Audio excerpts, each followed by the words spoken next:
Welcome back to NZ Diagnostics. Today I'm going to give you a tip and kind of what it takes to replace a starter on a Ford F-150 with a 5-liter. If you've ever done one, you know what I'm talking about. There's a certain bolt in a certain position. It's very difficult to get to because the accessibility is very poor. Or if you ever got a quote for it, you know what I'm talking about. It's very expensive.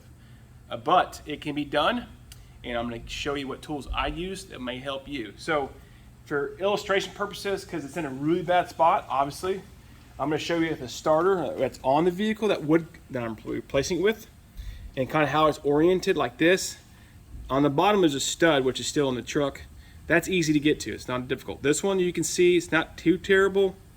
This one here, you cannot see at all. Okay, there's no visibility to this bolt. You can only feel this bolt.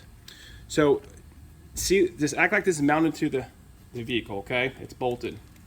I use this setup here, which I'll go more in detail. I'll go around like this.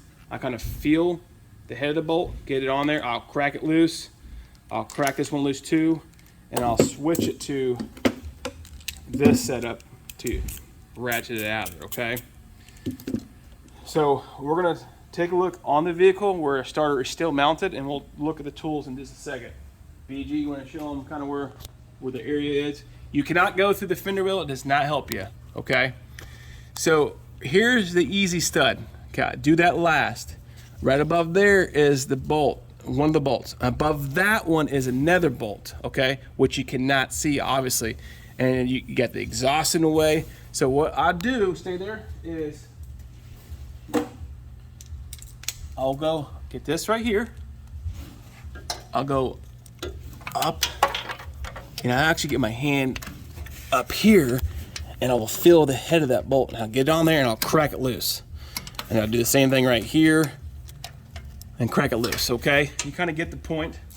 I mean, it's not that easy. Obviously, it's kind of tight, but it can be done. So here's the setup I have, okay? And you can use any tool you want. This is what I particularly use. It's a deep 13 snap-on 1/4-inch socket, okay? And I have a Blue Point locking extension. Let's see how long it is.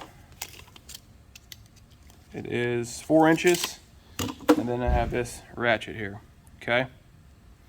And then I use this one to finish it off because it's easier, it fits right in your hand. I'll give you some part numbers.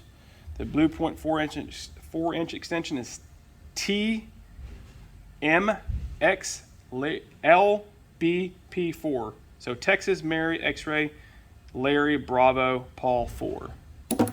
And this one is Tony Roger 72. That's the part number on this one. This one here is Texas Hotel Lincoln Florida 72.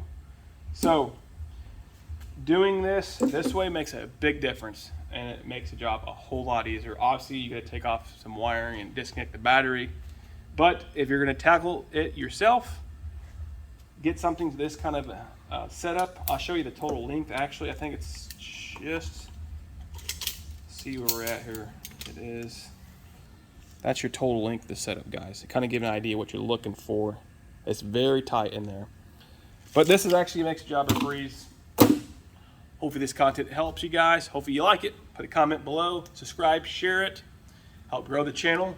Because remember, if you're going to do it, you do it right. See ya.